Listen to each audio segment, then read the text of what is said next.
ലോകത്ത് മുതലാളിത്തത്തിന്റെ നേതൃത്വത്തിൽ അമേരിക്കൻ സാമ്രാജ്യത്വം അങ്ങേയറ്റം മനുഷ്യത്വ വിരുദ്ധമായി, ജനാധിപത്യ വിരുദ്ധമായി നിലനിൽക്കുന്ന എല്ലാ സാർവദേശീയ നിയമങ്ങളെയും കാറ്റിൽ പരത്തിക്കൊണ്ട്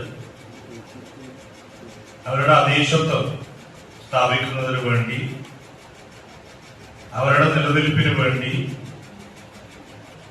അമേരിക്കയുടെ അല്ലെങ്കിൽ ആ രാജ്യത്തിന്റെ മാത്രം അതിജീവനത്തെ മുൻനിർത്തി മൂന്നാം ലോക രാജ്യങ്ങളെ ഉൾപ്പെടെ ലാറ്റിൻ അമേരിക്കയിൽ വെനസ്വേലയിൽ ഉൾപ്പെടെ നടത്തിക്കൊണ്ടിരിക്കുന്ന ഇടപെടലുകൾ, സൈനികമായ ഇടപാടുകൾ, സാമ്പത്തികമായ ഉപരോധങ്ങൾ, മറ്റ് അട്ടിമറികളെ കുറിച്ചെല്ലാം നമ്മളിപ്പോ ചർച്ച ചെയ്യപ്പെട്ടുകൊണ്ടിരിക്കുന്ന ഒരു കാലം.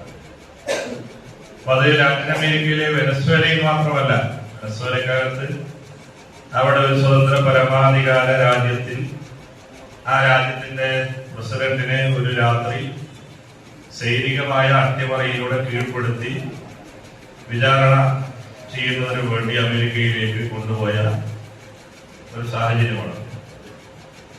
അവിടെ അമേരിക്ക പറയുന്നത് വെനസ്വേലയിൽ അവർക്ക് താല്പര്യമുള്ള ഭരണകൂടമല്ല എന്നതുകൊണ്ട് തന്നെ അവിടെ സമാധാനം സ്ഥാപിക്കണമെന്ന്.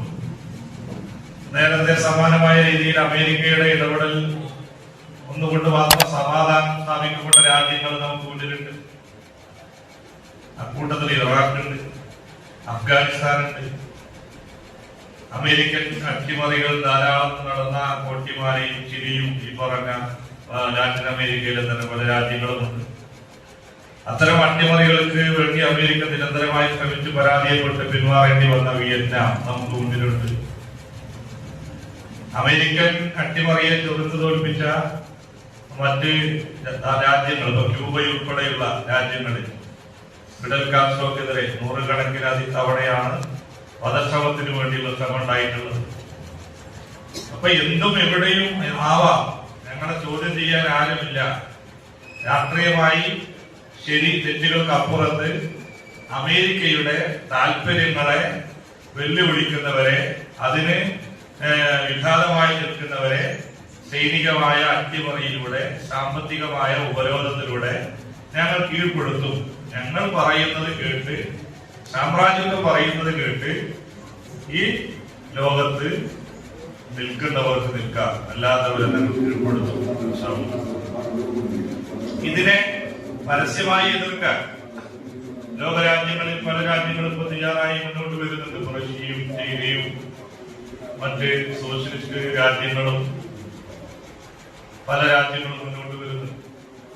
പക്ഷെ അതേ നാണയത്തിൽ ശക്തമായി അതിനെ എതിർക്കുന്നതിന് വേണ്ടി ലോകത്ത് 90കൾക്ക് ശേഷം സോവിയറ്റ് യൂണിയൻ പോലെ ശക്തമായ ഒരു ഇടതുപക്ഷ ചേരി ഇല്ല എന്നത് തന്നെയാണ് ഇത്തരം അതിക്രമങ്ങൾക്ക്, അട്ടിമറികൾക്ക് അമേരിക്കക്ക് കരുത്ത് നൽകുന്നത്. നമ്മൾ സ്വാഭാവികമായും സോവിയറ്റ് യൂണിയൻ ഇല്ലാത്ത ഒരു കാലത്താണ് നമ്മളെല്ലാം രാഷ്ട്രീയ പ്രവർത്തനങ്ങൾ ഇവിടെ ഇരിക്കുന്നത്. മഹാഭൂരിപക്ഷമല്ല, എല്ലാവരും തന്നെ സോവിയറ്റ് യൂണിയൻ തകർന്നതിന് ശേഷം തിരിച്ചറിയാം. അല്ലെ, അപ്പൊ നമ്മളിങ്ങനെ പ്രസംഗിക്കുമ്പോ, സമ്മേളനങ്ങളിൽ പോകുമ്പോ സാർവദേശീയ വിഷയത്തില് എല്ലാ കാലത്തും പ്രതിപാദിക്കുന്ന, പരാമർശിച്ചു പോകുന്ന ഒരു കാര്യമാണ് സോവിയറ്റ് യൂണിയൻ അനന്തര കാലം. അല്ലെ, സോവിയറ്റ് യൂണിയനിലുള്ള കാലത്ത് നമ്മൾ 86 ജനിച്ചു, 90കളുടെ തുടക്കത്തില് സോവിയറ്റ് യൂണിയൻ തകരുകയാണ്. ഇവിടെ നിങ്ങൾ അനുസ്മരണത്തിലായ ഗോർബച്ചേവിന് പോലെ അനുസ്മരിച്ചുകൊണ്ടാണ് നമ്മൾ എപ്പോഴും, അത് മുഴുവൻ വിശാലമായ കാഴ്ചപ്പാടാണ്. മിഖായിൽ ഗോർബച്ചേവ് നടപ്പിലാക്കിയ അവിടെ നയങ്ങളെ തുടർന്ന് സോവിയറ്റ് യൂണിയൻ എന്ന് പറയുന്ന സോഷ്യലിസ്റ്റ് സംവിധാനം, സോവിയറ്റ് യൂണിയൻ ഇല്ലാത്തൊരു കാലത്ത്, സോവിയറ്റ് യൂണിയൻ ഉള്ള കാലത്തെ രാഷ്ട്രീയം എന്താണ്? ലോക ബലാബല അല്ലെങ്കിൽ ശാക്തിക ചേരിയിൽ ലോകരാജ്യങ്ങളുടെ, ലോക രാഷ്ട്രീയത്തിന്റെ ഗതിവിഗതികളെ നിയന്ത്രിക്കുന്നതിൽ ഏറ്റവും പ്രധാനപ്പെട്ട ഒരു ചേരി എന്ന് പറയുന്നത് സോവിയറ്റ് യൂണിയനാണ്. അന്ന് അമേരിക്ക ഇതിൽ പരം നടത്തിയ രാഷ്ട്രീയമായ അല്ലെങ്കിൽ സൈനികമായ നടപടികളെ ചുരുക്കാൻ, തടഞ്ഞു നിർത്താൻ, അതിൽ നിന്നും ശാസിക്കാൻ സൈനികമായിട്ട് ഉൾപ്പെടെ അതിനെ വെല്ലുവിളിക്കാനുള്ള ഒരു ശക്തിക ചേരിയായി സോവിയറ്റ് യൂണിയൻ നിന്നു. രണ്ടാം ലോക മഹായുദ്ധത്തിൽ സാക്ഷാൽ അഡോൾഫ് ഹിറ്റ്ലറെ സോവിയറ്റിന്റെ ചെമ്പടയാണ് കോടിക്കണക്കിന് മനുഷ്യരുടെ ജീവത്യാഗത്തിലൂടെ കീഴ്പ്പെടുത്തിയത്. ഹിറ്റ്ലർ പരാജയപ്പെട്ട് ഒളിച്ചോടി അവസാനം അദ്ദേഹം മരണത്തിലേക്ക് പോകുന്നത് സോവിയറ്റ് ചെമ്പടയുടെ നേതൃത്വത്തിൽ നടന്ന കടന്നാക്രമണത്തെ പ്രതിരോധിക്കാൻ വേണ്ടി കഴിയാതെ. പക്ഷെ ഇപ്പൊ സോവിയറ്റ് യൂണിയൻ ഇല്ലാത്തത് എല്ലാവർക്കും സോവിയറ്റ് യൂണിയൻ എന്താ അറിയാം അല്ലേ? കേട്ടിട്ടില്ലേ? എന്താ സോവിയറ്റ് യൂണിയൻ?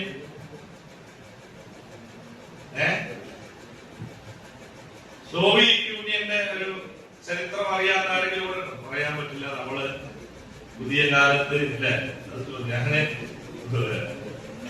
നമ്മളിങ്ങനെ സംസാരിക്കുന്ന കൂട്ടത്തിൽ ഇതെല്ലാം നമ്മൾ പറയുന്ന കാര്യങ്ങൾ അപ്പുറത്ത് കൺവേ ചെയ്യപ്പെടുന്നുണ്ട് എന്നുള്ളൊരു പൊതുബോധത്തിലാണ് നമ്മൾ സംസാരിക്കുക. സോവിയറ്റ് യൂണിയൻ തകരുന്നു, കിഴക്കൻ യൂറോപ്പിലെ സോഷ്യലിസ്റ്റ് രാജ്യങ്ങളുടെ ഭരണകൂടങ്ങൾ ഇല്ലാതാവുന്നു, കമ്മ്യൂണിസ്റ്റ് പാർട്ടി എന്ന് പേരിനോടൊപ്പം ഉച്ചരിക്കുന്നതിനെ അറച്ച് ഭയന്ന് പലരും സോഷ്യൽ ഡെമോക്രാറ്റുകളും സെക്യുലർ ഡെമോക്രാറ്റുകളും പേരിൽ ലിബറൽ ഡെമോക്രാറ്റുകളും എന്നൊക്കെ ഇപ്പൊ പറയുന്ന നിങ്ങള് മറ്റേ പോളണ്ടും സോളിഡാരിറ്റിയൊക്കെ നമ്മൾ ചർച്ചയ്ക്ക് ഒരു കാലം. ഈ സോവിയറ്റ് യൂണിയൻ എന്താണ് എന്ന് അറിയാത്തൊരു തലമുറ ഉണ്ട് നമുക്കിടയിൽ. നമ്മളിപ്പോ ഡിവൈഎഫ്ഐ ആണ്, ഡിവൈഎഫ്ഐയുടെ ബ്ലോക്ക് സമ്മേളനമാണെന്ന് പറഞ്ഞ് ഇത് സൂചിപ്പിക്കാതിരുന്നൊരു കാര്യം. ഞാൻ ഡിവൈഎഫ്ഐയുടെ ഒരു മേഖലാ സമ്മേളനത്തിൽ സംസാരിച്ചുകൊണ്ടിരിക്കുമ്പോൾ സോവിയറ്റ് യൂണിയനെ കുറിച്ച് ഇങ്ങനെ കുറെ സംസാരിച്ച് ചേർന്നിട്ടാണ് അവസാനം സോവിയറ്റ് യൂണിയൻ എന്ന് പറയുമ്പോൾ അത് പലർക്കും വലിയൊരു വികാരം ഉണ്ടാവില്ല. ഞാൻ ചോദിച്ചു, മക്കളെ സോവിയറ്റ് യൂണിയൻ നിങ്ങൾ കേട്ടിട്ടുണ്ടോ? ചിലരൊക്കെ കേട്ടിട്ടുണ്ട്, പക്ഷെ എവിടെയാണ് ഇങ്ങനെ അവരെ കൃത്യമായിട്ട് അറിയാം. 1917 നടന്ന മഹത്തായ ഒക്ടോബർ സോഷ്യലിസ്റ്റ് വിപ്ലവത്തിൽ നിന്നാണോ, ലെനിനിൽ നിന്നോ സ്റ്റാലിനിൽ നിന്നോ ട്രോട്സ്കിയിൽ നിന്നോ, അതല്ലെങ്കിൽ ആ ചരിത്രത്തിൽ നിന്നാണോ ക്രെംലിൻ കൊട്ടാരം പിടിച്ചെടുത്തതും സാർ ഭരണകൂടത്തെ അട്ടിമറിച്ചതും ലോകത്തിൽ ആദ്യമായി തൊഴിലാളി വർഗ ഭരണകൂടം സ്ഥാപിക്കപ്പെട്ടതും അതിനെ തുടർന്ന് പിന്നീട് ലോകരാഷ്ട്രീയത്തിലെ 8 പതിറ്റാണ്ടുകളുടെ ഗതി നിർണയിച്ച ഏറ്റവും മനോഹരമായ ഒരു കാലം, ഒരു ലോകക്രമം രൂപപ്പെടുന്നതിൽ പ്രധാന പങ്ക് വഹിച്ച സോവിയറ്റ് യൂണിയനെ കുറിച്ചല്ല അവരിൽ പലരും പറഞ്ഞത്. അവര് സോവിയറ്റ് യൂണിയൻ നമ്മുടെ സമൂഹത്തിലെ ജെൻസി എന്നെല്ലാം നമ്മൾ വിളിക്കുന്ന പുതിയ തലമുറ അത്ര കണ്ട് ചരിത്രത്തെ വലിയ രീതിയിൽ സമീപിക്കുന്നവരോ ചരിത്രം പഠിക്കുന്നവരോ സ്കൂളിൽ 8ാം ക്ലാസ്സിലെ സാമൂഹിക പാഠത്തിൽ 1917 ഒക്ടോബർ സോഷ്യലിസ്റ്റ് വിപ്ലവം, ബോൾഷെവിക് പാർട്ടി, മെൻഷെവിക് പാർട്ടി എന്നൊക്കെ പറഞ്ഞ് പഠിച്ചിട്ടുണ്ടാവും അല്ലെ? ബോസ്റ്റൺ ടീ പാർട്ടി എന്നൊക്കെ പഠിച്ച പോലെ പഠിച്ചിട്ടുണ്ടാവും. അത് അവിടെ കഴിയും. പക്ഷെ സോവിയറ്റ് വിപ്ലവത്തെ കുറിച്ച് അവര് കേട്ടത് എപ്പോഴാണ്? കുറെ പേര് പറയുന്നത്. ഒരാൾ പറഞ്ഞു, വേടന്റെ ഏറ്റവും അവസാനം ഇറങ്ങിയ പാട്ടില് മോണലോവയെ മോഹലാവയെ എന്റെ റാവയെ അങ്ങനെ തുടങ്ങുന്ന പാട്ട്. അതില് അനുപല്ലവിയില് വരി നടക്കുന്നത് മെർലിൻ മൺട്രോ മണ്ണിൽ വീണ്ടും തുറന്നതോ കാമുകിയാണ് വിവരിക്കുന്നതൊക്കെ. ഇങ്ങനെ കാമുകിയെ വിവരിച്ച് പണ്ട് മറ്റേ വയലാറും പി ഭാസ്കരമാശം അല്ലെങ്കിൽ അതിനു മുമ്പുള്ള കവികളൊന്നും എഴുതിയതിന് പോലെയല്ല.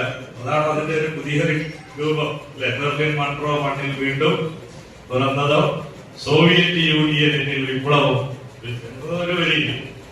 അവരെ സംബന്ധിച്ചും പലരെ സംബന്ധിച്ചും വേടന്റെ പാട്ടിലൊരു വരിയാണ്. അതല്ല, ലോക ഈ ക്രമത്തെ വെല്ലുവിളിക്കുന്ന ജനാധിപത്യ ഭരണകൂടങ്ങളെ കാഴ്ചക്കാരാക്കി അവിടെ സൈനികമായി അട്ടിമറി നടത്തുന്ന ഈ അമേരിക്കൻ സാമ്രാജ്യത്വത്തെ ഇഞ്ചോടിഞ്ചു നിന്ന് ചോദ്യം ചെയ്തിരുന്ന ഒരു സോവിയറ്റ് യൂണിയൻ ഉണ്ടായിരുന്നു. അതിപ്പോ ഇല്ല.